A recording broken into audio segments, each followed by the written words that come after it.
Hello again. Now, on Friday, the African Christian Democratic Party, that's the ACDP, is planning to march to the Home Affairs Department in Pretoria to defend what it calls godly marriages. This follows the publication of the new marriages bill, which was out for public comment till the end of August. The bill, published back in July, could see a man legally marry 3, 4, or whatever number of wives he wishes to, as long as the parties are consenting. Also, a woman can marry a man and a woman if she wishes to. According to the bill, its purpose is to ensure that all people, regardless of race, sex, gender, sexual orientation, religious or cultural beliefs, are treated equally. Now, let's discuss this now more. I'm joined by the ACDP's Deputy President, Maxim Thring. Good afternoon, sir. Welcome to today, and thank you very much for your time. You are opposed to this new bill, which, among other things, does what I've just read now, but it's got other key features. What is the main misgiving you have as the ACDP about this bill that is leading you to the streets of Pretoria on Friday? Well, let me first begin by giving some context. I think in terms of the position of the ACDP, what we see here also is a clash of worldviews. You essentially have a biblical worldview, a religious worldview, because it's not just the Christians, but they're also those of other religious groups who hold to the traditional view of marriage between a man and a woman. The ACDP's position has been absolutely clear right from inception that this is what we view marriage as being. And so what we subsequently see is an attempt to undermine that particular position of marriage, the traditional view of marriage, where we see marriage as an institution which is ordained by God and given to man, and that government has a responsibility to actually protect that particular institution that was given by God.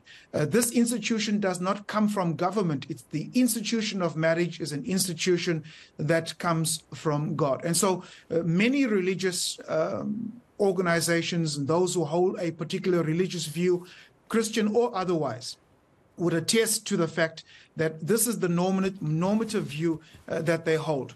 So the challenges that we have with regards to the particular bill is that the objective is to rationalize the marriage laws. And so it puts all of the different marriage laws into kind of one melting pot. Essentially, there are 3 marriage laws. It's the Marriage Act of 1961, which is the monogamous, which looks largely caters for the monogamous heterosexual marriages.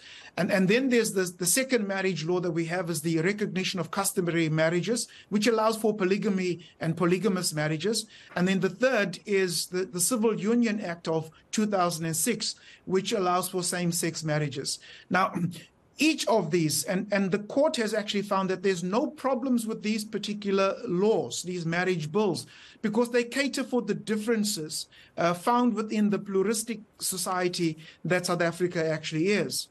But now there's a conflating of these laws into one.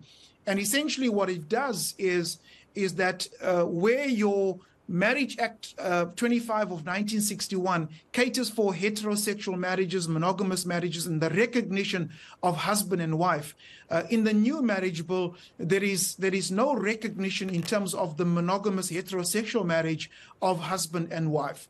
And so this deletion of husband and wife kind of moves and plays into the wokeism agenda and the secular agenda, that there actually are no genders and that gender is fluid. And we disagree. We agree that gender is set by God, male and female, husband and wife, and we have to be able to agree to disagree on this particular aspect. What we sadly see sometimes is a cancel culture, that if you disagree with us on this particular aspect, we then delete you, we remove you, we deplatform you, and it cannot be that in today's society that this is how we operate. So I think the one challenge is the removal of the referral of husband and wife. The second is obviously I've alluded to is the redefinition of marriage. and the redefinition of marriage, which we believe will be detrimental to the stability of the family, the health and the welfare of children, detrimental to social cohesion, and even economic prosperity. Yeah. We find that many nations where there's a decline also in family units, where family units are under attack and the destabilization of family, we find that in these particular societies, the spin-off and the multiplier effect is that your economic sectors are also negatively affected. Yeah, if I may come in, I allowed you quite some time to explain your position at the ACDP. But is there no room to include other people who define marriage differently in this law? Because they exist. Whether the ACDP likes it or not, there are people who define marriage differently. Shouldn't they be covered by this law? Don't you think the government is trying to be inclusive in this way? The position of the ACDP is that there is inclusivity, and there's absolutely no need for this particular law, because you have your polygamous marriage in terms of that section that is actually covered in terms of the Recognition of Customary Marriage Act. You have your same-sex marriages that are catered for in terms of the Civil Union Act. But also note, one of the challenges that we have here is the incremental slide towards pushing out the traditional family and the traditional values that most South Africans hold dear. So you would be okay. You would be okay if this new bill, if this draft marriages bill that's uniting all of them, had all the aspects of each of these together in one pot. Then you'd have no problems with it. I suppose if it had each of those, but it doesn't do that.